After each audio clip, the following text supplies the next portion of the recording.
কারণ মানুষ জানে আমি একবার বলেছিলাম বঙ্গবন্ধুর চাইতে আল্লামা মামুনুল হকের দাম বেশি। এখনো সেই বক্তব্য আমার রেকর্ড হয়ে আছে, ইউটিউবে আপনারা দেখতে পারবেন। আমি বন্ধ করি নাই। আমারে কয়েকজন বলেছিল এটা রাইট ম্যানেজারে ওঠায় বন্ধ করেন। এগুলা কিন্তু আমাদের হাতে আছে। আবার না, আমার কোনো ভিডিও আপনি ছাড়বেন ওইটা আমি বন্ধ করে দিতে পারি। এটা আমি বলবো এটা আমার ভিডিও, বন্ধ করে দিবে। আমাকে বলা হলো এটা বন্ধ করে নাই। বললাম কেন বন্ধ করব? নারায়ণগঞ্জের একজন এমপি আমার জিজ্ঞেস করলো, ওনার গাড়িতে উঠাইছে আমারে। উঠানোর পর আমার জিজ্ঞেস করলো তুমি এটা কি বললা, এটা ঠিক কাজ করছো? কই বঙ্গবন্ধু আর কই মামুনুল হক? আমি বললাম বঙ্গবন্ধুরে ভালোবাসে মানুষ দেশের জন্য, আর মামুনুল হককে মানুষ ভালোবাসে আল্লাহর কোরআনের জন্য, তার সাথে জান্নাতে যাওয়ার জন্য। ঠিক না বেটি?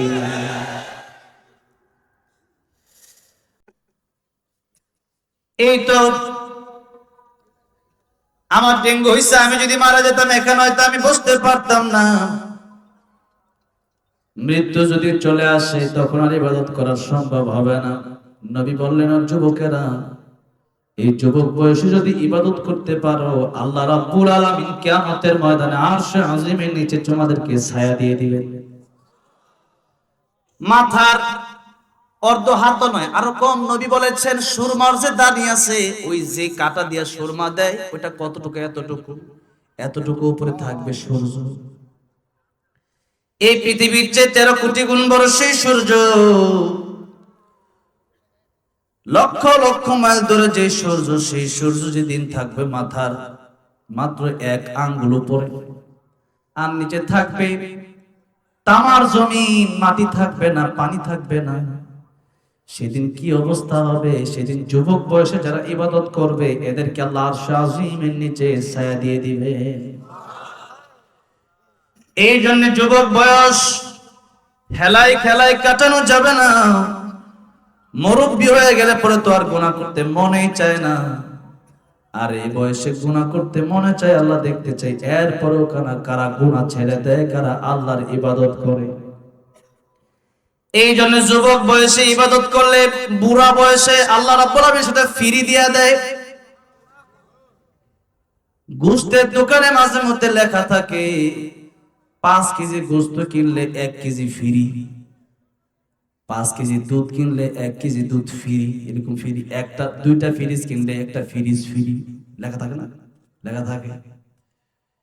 এখন একজন এসে বলতেছে 2টা ফ্রিজ আমি কিনবো না, ওই যে একটা ফ্রিজ যেটা আছে ওইটা আমার দিয়ে দেন। এখন ফ্রিজ কোম্পানির পক্ষ থেকে বলা হবে না 2টা কিনলে একটা ফ্রি, শুধু ফ্রিটা দেওয়া যাবে না। কেউ যদি বলে 5 কেজি গোশত কিনলে 1 কেজি ফ্রি, আমার 1 কেজি ফ্রিটা দিয়ে দেন, 5 কেজি কিনবো না, দেওয়া হবে না। এই জন্য যুবক বয়সে ইবাদত করতে পারলে পরে এই মানুষটা যখন বৃদ্ধ বয়সে ইবাদত করতে পারে না, আল্লাহ বলেন ফেরেশতারে এই বান্দা যুবক বয়সে আমি আল্লাহরে কত ডাকছে, আমি আল্লাহর জিকির করছে, নামাজ পড়ছে, তাসবিহ তাহলিল আদায় করছে, কোরআন পড়ছে। এখন বৃদ্ধ বয়স, এখন তার শরীরে শক্তি নাই। এখন আমার বান্দা ইবাদত করতে না পারলে কি হইছে? যুবক বয়সে যা করতো এখন বৃদ্ধ বয়সে ফ্রি। মৃত্যু পর্যন্ত তার আমল নামায় তার লিখতেই থাকো। এই জন্য শক্তি আছে, ইবাদত করেন। নবীজি বললেন 2 নম্বর ওয়াসিহাতাকা ক্বাবলা সাকামি, সুস্থ আছো, অসুস্থ হয়ে যাওয়ার আগে আল্লাহর গোলামি করো। অসুস্থ হয়ে গেলে পরে পারবা না। যেই কথা আমি বলতে পারি সুস্থ থাকা অবস্থায়, এখন তো বলতে পারতাছি না, চোখ খুলতে পারতাছি না, ঘুমায় ঘুমায় ওয়াজ করতেছি, বুঝেন? ঘুমাইতাছি, কোন সময় ডাইরেক্ট ঘুমায় পড়ি। এখন খাইতে পারি না। এখন আমরা মনে করি একজনের কোটি কোটি টাকা আছে আর আমার নাই। একজনের 50 লাখ টাকা মাসে কামায়, আমি কামাই 10,000। না, আপনারা যে আল্লাহ সুস্থতা দিচ্ছে ওইটাই বড় নিয়ামত, এটা অসুস্থ হইলে বোঝা যায়।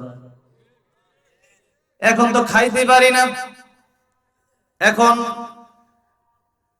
এখন মনে হয় আরে এতদিন যে খাইতে পারছে ওইটাই তো বড় নিয়ামত। এই জন্য নবীজি বলেন সুস্থতা এটা অনেক বড় নিয়ামত, এটাকে তোমরা কদর কইরো। এই কদর যদি না করো, রাস্তাঘাটে অ্যাক্সিডেন্ট হয়ে একসময় পাটা তোমার চলে যেতে পারে, হাতটা পঙ্গু হয়ে যেতে পারে, মস্তিষ্ক নষ্ট হয়ে যেতে পারে। এই জন্য অসুস্থ হয়ে যাওয়ার আগে সুস্থ থাকা অবস্থায় আল্লাহর গোলামি করো। করোনা ভাইরাস এসেছিল, করোনা ভাইরাস, মানুষ মসজিদে যেতে চায় না, কিন্তু করোনা ভাইরাসের সময় মানুষ মসজিদ যেতে চাইলেও বাধা দেওয়া হলো যে 5 জনের বেশি মসজিদে নামাজ পড়া যাবে না। ওই মসজিদে যেতে চায় কিন্তু যেতে পারে না। এই জন্য সময় থাকাকালীন গুরুত্ব দেওয়ার জন্য নবীজি বললেন, সুস্থ আছো মসজিদে যাও, ফজরের সময় ঘুমায়ও না, কবরে যাওয়ার পর ঘুম শুরু হবে, সেই ঘুমের কোনো শেষ হবে না, সর্বনিম্ন 40। তাহলে কি মনে করেন 40 বছর আরামায়েশের দরকার, নাকি যেই জীবনে আরামায়েশ শুরু হবে তার শেষটাই ওই জান্নাতের আরামায়েশ দরকার? কোনটা দরকার? না, আল্লাহ বললেন ফামান যুহজিহা আনিন নারি ওয়া উদখিলাল জান্নাতা ফাকাদ ফাজ ওয়া মাল হায়াতুদ দুনিয়া ইল্লা মাতাউল গুরুর। জাহান্নাম থেকে যে ব্যক্তি বেঁচে জান্নাতে যেতে পারবে, তার চেয়ে সফল কাম আর কেউ হতে পারবে না। আমার ভাইরা, আমার মুরব্বি ওয়াজিরা, এই জন্য কবর চিন্তা করেন, হাসরের চিন্তা করেন। নবীজি বলেন দুনিয়া মাজরাতুল আখিরাহ, এই দুনিয়া তোমাদের পরকালের কর্মক্ষেত্র, যে গাছ লাগাইবা পরকালে তোমরা তাই পাবা। এই জন্য দুনিয়া থাকা অবস্থায় যদি দুনিয়া দুনিয়া দুনিয়া করেন, তাহলে আপনি হয়তো দুনিয়া কোন রকম পেলেও পুরোপুরি পাবেন না, দুনিয়া আখিরাত বইটাই হারাবেন। কিন্তু আল্লাহর কসম, একবার দুইবার তিনবার শতবার হাজারবার করে বলতে পারি, আপনি কোরআন মেনে নেন, আপনি নামাজে চলে যান, আপনি ইসলাম মেনে নেন, আপনি আল্লাহর কোরআনের বিধানগুলো মেনে নেন, খোদার কসম করে বলছি দুনিয়াতেও শান্তি, পরকালে চির মুক্তি আল্লাহ আপনারা দিয়ে দিবে। যারা কোরআন পড়েছে, কোরআন শিখেছে, এদের শান্তি তো কম না। আমাদের এই দেশে কত এমপি মন্ত্রী 16 বছর ছিল, এখন পালানোর জায়গা পায় না। বিগত বছরগুলোতে আমরা কোরআনের কথা বলেছি, এখন তো আমাদেরকে কেউ অসম্মান করে না, এখনো মানুষ সম্মান করে। শুধু তাই না, দুনিয়ার মানুষগুলো সাধারণ এমপি মন্ত্রী যখন বুড়া হয়ে যায়, অনেক এমপি মন্ত্রীরা বিছনায় পড়ে যায়, তাদেরকে খেদমত করার জন্য একটা দুইটা লোক পর্যন্ত পাওয়া যায় না। আর আল্লামা আহমদ শফি, আল্লামা জুনায়েদ বাবনগরী, আর যত বুজুর্গানে কেরাম ছিলেন এই পৃথিবী থেকে চলে গেলেন, আলেমরা যত বয়স তাদের হয়, তাদের মর্যাদাও তত আল্লাহ বাড়ায় দেয়। সুবহানাল্লাহ। দাম কমে না, খাবারের তো অভাব নাই, কত খাবার, কত টাকা, কত জায়গা। এই যে এই রমজানের পরে আল্লাহ আমার আমেরিকা যাওয়ার ব্যবস্থা করলেন। আমেরিকা অনেকগুলো প্রোগ্রাম নিলাম আমেরিকাতে। কোথায়? আমেরিকা। সবাই তো মনে চাইলেও যেতে পারে না, কত দেশ ঘুরছে এখন আমি নিজেও জানি না, হিসাব করে কোয়া লাগবে। অনেক দেশই তো আল্লাহ ঘুরাইছি, কয়েক দেশের সিটিজেন হয়েছে আলহামদুলিল্লাহ। তাহলে এত সম্মান আল্লাহ দিচ্ছেন তো আল্লাহর কোরআনের কারণেই দিচ্ছেন নাকি বলেন? এই যে স্টেজে বসলাম, আল্লাহ তো কোরআনের কারণে এত সম্মান দিলেন। ডোনাল্ড ট্রাম্পকে দেখেও তো মানুষ হাসে, বুশের গালেও মানুষ জোতা মারে। কত আওয়ামী লীগ দেখলাম, এই প্রধানমন্ত্রী শেখ হাসিনা তার সম্মান করলো।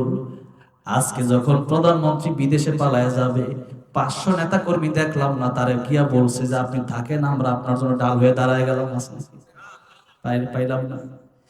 কিন্তু আজকে একটা আলেমের বিরুদ্ধে কেউ দাঁড়াক, আমি এতটুকু বুকে হাত দিয়া বলতে পারি, আল্লাহর কোরআন যাদের ভিতরে আছে, সত্যিকারের হক্কানি আলেম যারা, ভণ্ড আলেমের কথা আমি বলছি না, ভণ্ড আলেমের দেশে আছে, কিন্তু হক্কানি আলেম যারা, সত্যি যারা আল্লাহর প্রেমে পাগল, সত্যি যাদের ভিতরে আল্লাহর কোরআন আছে, তাদের বিরুদ্ধে 50 জন দাঁড়ায় গেলে এদের পক্ষে 50,000 লোক বাংলার জমিনে দাঁড়ায় যাবে। ঠিক না বেঠিক?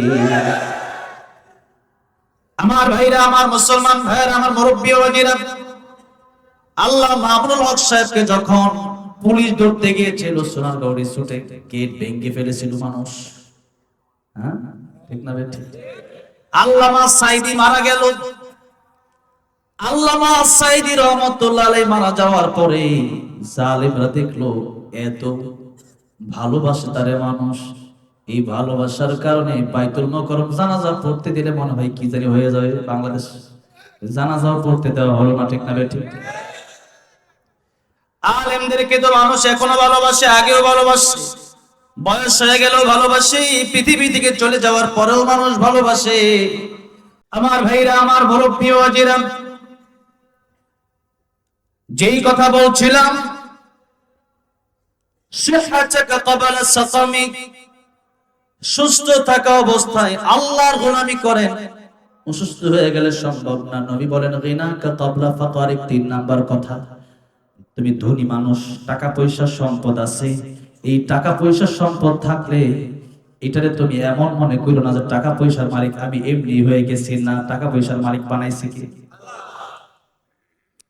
এখানে ওই যে শালনা, আগামীকালকে আমার মাহফিল যে এলাকায়, শালনাতে 36 নং ওয়ার্ড সম্ভবত, সেখানে একজন কাউন্সিলর আছেন মঞ্জুরুল মাওলানা, অনেকে চিনেন না? ওনার দাদার জমি ছিল 100 বিঘা। তা আমি সেখানে 5-6 কাঠা জমি কিনতে গেছি। তখন একজন জমি দেখাইছে, বললাম কার জমি? টাকার কাউন্সিলর সাহেবের জমি আছে কত? কয় গেল হিসাব টিসাব নাই। আমি কিনি 5 কাঠা লাগে, 5 কাঠা কিনার লাগে ঘুরি, একটা মাদ্রাসা নিজস্ব জায়গায় করতাম। আর ওনার দাদার ছিল 100 বিঘা, তা ওনার তো প্রায় 50 বিঘা আছে। আল্লাহ যারা দেয় তারা তো এমনি দেয়। 5 বছর ধরে আওয়াজ করে এখন 5 কাঠা কিনার লাগে ঘুরে একটা মাদ্রাসা করতাম। আর ওনারে আল্লাহ পৈতৃক ভাবে দিয়ে দিল 100 বিঘা, 50 বিঘা। এটা দেওয়ার মালিকটা আসলে কে? আল্লাহ। সুতরাং এই টাকা পয়সা হলে পরে টাকা পয়সাটা আপনি হারাম কাজে ব্যয় করতে পারবেন না। নবী বললেন টাকা পয়সা যেহেতু আছে, আল্লাহর রাস্তায় টাকা পয়সা গুলো খরচ করবা। সকালবেলার ধনী তুমি, ফকির সন্ধ্যা বেলা। এই তো 3-4 দিন আগে এক মহিলা আমার বাসায় আসছিল, বলল ভাই মুরব্বি, বলল 1.5 কোটি টাকা আমার জীবনের সম্বল একজন মেরে দিছে যে কোনো সিস্টেমে। তাহলে সারা জীবনের সম্বল যে কোনো সিস্টেমে শেষ হয়ে যেতে পারে। এক জায়গায় সারা জীবনের সম্বল জমি কিনলেন 2 কোটি টাকার, পরে গিয়ে দেখলেন জমিটা বিক্রি করছে 10 জনের কাছে। এরকম হয় কি হয় না? আমার ভাইরা, আমার মুরব্বি ওয়াজিরা, সারা জীবনের সম্বল শেষ হতে সময় লাগবে না। এত জমি গাড়ি বাড়ি, একবার অসুস্থ হবেন সব জমি বিক্রি করে দিবেন, হাসপাতালের বিল দিতে দিতে দিতে দিতে আপনার জমি জমা সম্পদ টাকা পয়সা সব শেষ হবে, আপনি সুস্থ হবেন না। এই জন্য নবী বলেন গিনাকা ক্বাবলা ফাকারিক, ফকির হয়ে যাওয়ার আগে তুমি তোমার এই ধনাত্মতাকে মূল্যায়ন করো। টাকা পয়সা মাদ্রাসা মসজিদে কিছু দিও, গরিব মানুষ কিছু দিও। এই টাকা পয়সা দিয়া আল্লাহর রাস্তায় তুমি কিছু খরচ করো। এই টাকা পয়সা থাকার কারণে অহংকার করবা না, গর্ব করবা না। অহংকার যদি করো যে আল্লাহ টাকা পয়সা দিলেন, ওই আল্লাহ টাকা পয়সা চিনিয়ে দিতে সময় লাগবে না। 4 নাম্বার কথা নবী বললেন ফারাওয়াকা ক্বাবলা শুগলিক, অবসর থাকা অবস্থায় তুমি যখন অবসর আছো, ব্যস্ত হয়ে যাওয়ার আগে আল্লাহর গোলামি করো, আল্লাহর ইবাদত করো। ব্যস্ত হয়ে গেলে পরে আর পারবা না। আমার একজন উস্তাদ বলতেন, যখন তোমার 2 পাও যেথায় খুশি সেথায় যাও, যখন তোমার 4 পাও ভাত কাপড় দিয়ে যাও, যখন তোমার 6 পাও আব্বু তুমি কোথায় যাও। মানে যখন তোমার 2 পাও মানে সিঙ্গেল, বিয়ে করে নেয়। আর যখন বিয়ে করছে এখন আদা রসুন পেঁয়াজ ডাউল চাউল মুরগি গরু, এই বড় লিস্ট। ঠিক না ঠিক? ময়মনসিংহ গেছে এক জায়গায় ওয়াজ করার জন্য, মুরব্বি বক্তা আমার আগে ওয়াজ করছে, আমার সাথে দেখা কইরা দিকে তাড়াতাড়ি দৌড় দিতেছে। আমি কি দৌড় দেন কি লিখা হুজুর? আর তাড়াতাড়ি বাড়িতে না গেলে আমার বউ আমার সন্দেহ করে। আমি আপনি মুরব্বি মানুষ, এই বয়স এই কথা কন, কি করবো, বুড়া হইয়াও শান্তি পাইলাম না, আমার বাড়ির বুড়ি আমারে সন্দেহ করে। এই জন্য বিয়ে করে ফেললে পরে আর একটু দরাবান্ধা হয়ে যায়। এখন ব্যস্ততা আরো বেড়ে গেছে। এখন আগে তো ছিল নিজের দায়িত্ব, এখন হয়ে গেছে বউর দায়িত্ব। এর কয়েকদিন পরে 1-2 বছর 3 বছর পরে একটা বাচ্চা যখন পৃথিবীতে হয়েছে, 1-2 বছর বয়স, বাচ্চার কাপড় সাপড় ওইটা। এখন বাবা বাচ্চার জন্য কাপড় কিনতে গিয়া বাবার ঈদ মাটি হইয়া যায়। এখন বাবা সন্তানের কথা চিন্তা করে, এখন বাবা মা, এখন স্বামী স্ত্রীর কথা চিন্তা করে, এখন তার নিজের চিন্তা, আবার স্বামীর চিন্তা, আবার বাবার চিন্তা, অনেকগুলো চিন্তা হয়ে গেছে। দিন যত যায় তত মানুষ ব্যস্ত হয়। যারা পড়ালেখা করে মনে করে যে পড়ালেখা শেষ হলে মনে হয় বেঁচে গেছি। এরপরে যখন পড়ালেখা শেষ করে চাকরির জন্য শুরু হয় দৌড়াদৌড়ি, এরপরে চাকরি পেয়ে যায়। আগে তো পড়ালেখা করার সময় এই যে আমাদের মাদ্রাসাগুলোতে হুজুর বললো অ্যান্ড্রয়েড ফোন চালাইতে দেয় নাই। ছাত্ররা দেখতাম মাঝে মধ্যে অসুস্থর ভান ধরতো, বাড়িতে যাওয়ার জন্য জ্বর আসতো না, এরপরও বলতো হুজুর জ্বর, বলতো হুজুর পেট খারাপ, আন্তাজি বলতো যে হুজুর জন্য বাইরে। এখন ছাত্ররা ক্লাসের মধ্যে ঘুমাইতো দেখতাম, কিন্তু হুজুরদের কোনো ঘুম নাই। ছাত্ররা অসুস্থের ভান ধরতে পারলেও হুজুরদের অসুস্থতার ভান ধরার কোনো সিস্টেম নাই। যারা চাকরি করে এরা যদি ঘুমায় থাকে বেতন দিবে নাকি? বেতন নাই। একদিকে চাকরি, আরেকদিকে ফ্যামিলি। এত চিন্তা করতে করতে লোকটা ব্যস্ত হয়ে যায়। এই জন্য যত দিন যাবে তত আপনি ব্যস্ত হয়ে যাবেন। আপনি মনে করবেন তার বিদেশ পাঠাইতে হয়ে গেছে, আমার ছেলেটার এরপরে আমি মনে হয় ফ্রি। না না, আপনি ফ্রি হবেন না। এই দুনিয়াতে ব্যস্ত থাকবেন। এই ব্যস্ততার ভিতরে আল্লাহর গোলামি করতে হবে, আল্লাহর ইবাদত করতে হবে, ধৈর্য ধরতে হবে। এই জন্য যত ব্যস্ত হবেন তার আগে মনে করতে হবে এখন যতটুকু আছি ভালো আছি, অবসর আছি। আমার আগে হুজুর বলছে বেশি বেশি জিকির করেন, সুবহানাল্লাহ আলহামদুলিল্লাহ পড়েন। পুকুরের মধ্যে যদি আপনারা গোসল করেন, এই পুকুরের ভিতরে আগে একটা খেলা হইতো যে কে কতক্ষণ ডুব দিয়ে থাকতে পারে, এরকম হইতো। একজন 1 মিনিট ডুব দিয়ে থাকার পরে উঠা দেখে সেও ডুব দিয়ে আছে, সে আবার ডুব দিচ্ছে, ও আবার উঠা দেখে ও তো ডুবা, এরকম কয়েক ঘন্টা চলে। কথার কথা আর কি, অনেক সময় চলে যায়, কিন্তু ও ভাবে যে ওখানে একটা পাটপাড়ি চলে, কি খেলা, মজার খেলা তো। এখন মনে করেন ওই পুকুরে ডুব দিয়ে তো 1 মিনিট, সর্বোচ্চ 1.5 মিনিট 2 মিনিট থাকা যায়, এর বেশি থাকা যায়? এর বেশি থাকলে আপনার জীবন নাশ হয়ে যাবে, আপনার মরণ হয়তো হয়ে যাবে, দম পড়া লেগে আপনি মরে যাবেন। এখন মনে করেন আপনি আপনার একজন পীরকে খুব ভালোবাসেন, ওই পীর সাহেবকে নিয়ে কোন পুকুরে ডুব দিলে, পীর সাহেব আপনি একজন পীর সাহেবকে এত ভালোবাসেন যে তার সাথে মুসাফা করতে পারলে আপনি মনে করেন যে আমার জীবন ধন্য। এখন ওই পীর সাহেব ওই পুকুরের ভিতরে যদি আপনাকে জড়ায়া ধইরা যদি ওই পুকুরের নিচে যদি মিনিট 2-3 মিনিট যদি থাকে, এরপরে আপনার না স্যার আপনি কি করবেন? আপনি আপনার জীবন বাঁচানোর জন্য পীর সাহেব ধাক্কা দিবেন কি দিবেন না? এরপরে ছুটে না, এরপরে ঘুষি দেবেন, এরপরে পীর সাহেব আপনার ছাড়ে না, তোমারে বড় ভালোবাসি, ভালোবাসি কই আর দিছে। এই যে অসুস্থ হয়েছি, আমার গজল না মরলে আওয়া লাগবে, না হলে মরলো যে লাস্ট টাইম হাজির করতে হবে। এখন সেলিমের কথা কইতাছি না আর কি, সব যাওয়ার কথা কইতাছি। এখন দেখেন পীর সাহেবকে তোমার আমি খুব মহব্বত করি, তো মহব্বত করিয়া একবারে এমন জাতা দিচ্ছে আমরা দম পড়া লাগিয়ে আমরা বুঝে যেতেছে পীর সাহেব, পীর সাহেব দিয়েছেন খুশি কেন? জীবন বাঁচানোর জন্য, ঠিক না ঠিক?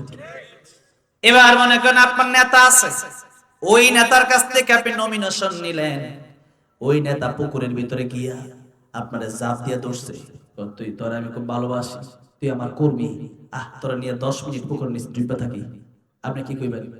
তোর নেতা জীবন বাঁচায় আসবে, ঠিক না ঠিক? আল্লাহ বলেন পৃথিবীর মানুষ ক্ষতির সাগরে ডুবে আছে, এই ক্ষতির সাগরে ডুবে আছে। এখন মানুষগুলো যদি এই সাগর থেকে সাগরের কিনারায় আসতে চায়, এই ডুবা থেকে যদি মানুষ উঠতে চায়, যদি কোনো পীর বাধা হয়ে দাঁড়ায়, সেই পীরকে আমরা মানতে পারবো না। সেই পীরকে ঘুষি দিতে ঘুষি দেবো, লাথি দিলে লাথি দেব।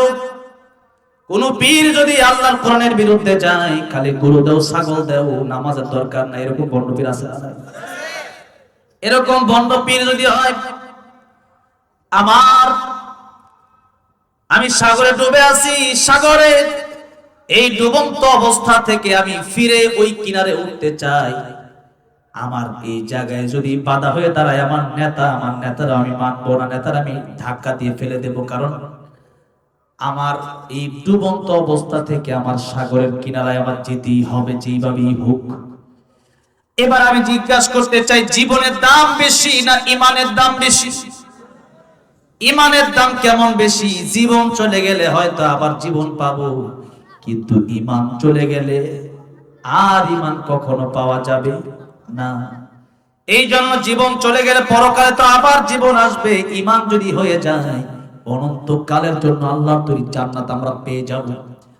আর যদি জীবনটা আমাদের বেঈমান অবস্থায় চলে যায়, যদি জীবন থাকে বেঈমান, ডোনাল্ড ট্রাম্পের যেমন কোনো দাম নাই, কুত্তার দাম আছে, ডোনাল্ড ট্রাম্পের দাম নাই। ঠিক তেমনি ভাবে আমি আর আপনি যদি ঈমান হারা হইয়া কবরে যাই, তাহলে আমার আপনার দাম নাই। আসহাবে কাফের সাথে একটা কুকুরও জান্নাতে যাবে, আমি না যেতে পারলে আমি কুকুরের চেয়ে হতভাগা। এবার আসেন, আমার জীবন বাঁচানোর জন্য যদি আমার নেতা আমার পীর বাধা হয়ে দাঁড়ায়, আমি যদি তারে পুকুরের মাঝখানে যদি তারে আমি লাথি ঘুষি দিয়া যদি কিনারায় উঠতে চাই যে তোমার সাথে আমি পানির ভিতরে থাকবো না, আমার জীবনের দাম বেশি, তোমার তোমার পীর তোমার পীরের দাম নাই। তাহলে এবার বলেন, ঈমান বাঁচানোর জন্য তামাম পৃথিবীর সব বাধা হয়ে এলো, সব পীর আর নেতাকে বাদ দিয়া আমরা আল্লাহর কোরআনের জন্য ঈমানের পক্ষে থাকতে রাজি আছি না নাই? যেখানে ঈমান সেখানে আমি যাব। ঈমান বাঁচানোর জন্য যদি কেউ বাধা হয়ে দাঁড়ায়, সে যেই হোক না কেন, তখন তার বিরুদ্ধে উল্টা আমি দাঁড়ায় যাব, এটাই নিয়ম। এবার আল্লাহ বললেন, পৃথিবীর সব মানুষ ক্ষতিগ্রস্ত 4 শ্রেণীর লোক বাদ দিয়া। 1 নম্বর ইল্লাল্লাযীনা আমানু, যারা ঈমানদার। ঈমানদার কাদেরকে বলে একটু এটা শেষ করে দিচ্ছি। ইল্লাল্লাযীনা আমানু আমানতু বিল্লাহি ওয়া মালাইকাতিহি ওয়া কুতুবিহি ওয়া রুসুলিহি ওয়াল ইয়াউমিল আখির ওয়াল কদরি খাইরিহি ওয়া শাররিহি মিনাল্লাহি তাআলা ওয়াল বা'থি বা'দাল মাউত। এই 6 কথার নাম ঈমান। এটা তরজমা যারা পারেন না, এটা কালকে হুজুরের কাছে জিজ্ঞাসা করে কইলে এখন সময় লাগবে। ওটা শুরু করছি রাত 12টার পরে গাজীপুর ওয়াজ, যেটা আমি প্রথম দেখলাম আজকে জীবনের প্রথম। গাজীপুর 12টার আগে পরে কোনো ওয়াজ নাই, আগামীতে 12টা শেষ করে যাবে। এই যে ইমানে মুফাসসাল, এটা বাংলা অর্থ করে নেবেন, ঠিক আছে? তরজমা করতে গেলে আর 2 ঘন্টা যাবে। এবার আসেন 2 নম্বর, আমিলুস সলিহাত, নেক আমল। আল্লাহ যা আদেশ করছে তা মানবেন, আল্লাহ যা নিষেধ করছে তা করা যাবে না। 3 নম্বর, নিজে নামাজ পড়লে হবে না, আপনার স্ত্রীকে নামাজের দাওয়াত দিতে হবে, আপনার সন্তানকে মসজিদে পাঠাতে হবে। এলাকার আরো 5 জন নামাজ পড়ে না, এদেরকেও বলতে হবে চলো নামাজে যাই, এই দাওয়াত তাদেরকে দিতে হবে। 4 নম্বরে ওয়াতাওয়াসাউ বিস-সাবর, এই ঈমানের কথা বলার জন্য, ঈমানের পক্ষে থাকার জন্য জেল হতে পারে, জুলুম হতে পারে, হামলা মামলা যা কিছু হোক না কেন, ঈমানকে রক্ষা করার জন্য জীবন দেব, তবু ঈমান বিক্রি করা যাবে না। আল্লাহ বলেন বাশশিরিস সাবিরিন, এদেরকে আমি আল্লাহ রাব্বুল আলামিন এই দুনিয়ার চাইতে 10 গুণ বড় একটা জান্নাত আমি আল্লাহ তাদেরকে উপহার দেব। আল্লাহ রাব্বুল আলামিন ঈমান, আমল, দাওয়াত, সবর নিয়ে কবরে যাওয়ার তৌফিক দান করেন আমাদেরকে, বলেন আমিন। আল্লাহ তাআলা আমাদেরকে সময়ের মূল্য দেওয়ার তৌফিক দান করেন, বলেন আমিন। ওয়া আখিরু দাওয়ানা আলহামদুলিল্লাহি রাব্বিল আলামিন। ভাই এখন আমি গজল গাইতে পারতেছি না ভাই।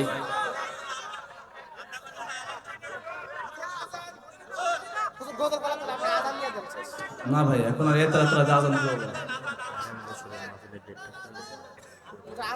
আগামী বছর মাহফিলের ডেট মদিনাতুল উলুম মাদ্রাসা গাজীপুরের ৭৪ বার্ষিক ওয়াজ মাহফিল 13 নভেম্বর। 13 নভেম্বর আপনারা আসবেন ইনশাআল্লাহ। আর আমি 19 ডিসেম্বর ইনশাআল্লাহ দিগির সালামি হারুন রশিদ জালালাবাদী সাহেব এখানে আসছেন, দাওয়াত দিয়েছেন, আমরা মাহফিল আপনাদেরকে দাওয়াত দিয়ে গেলাম। এখন মোনাজাত হবে, আর কোনো গজল আজান দিতে পারবো না ভাই, এটা একটা আজানের সময়।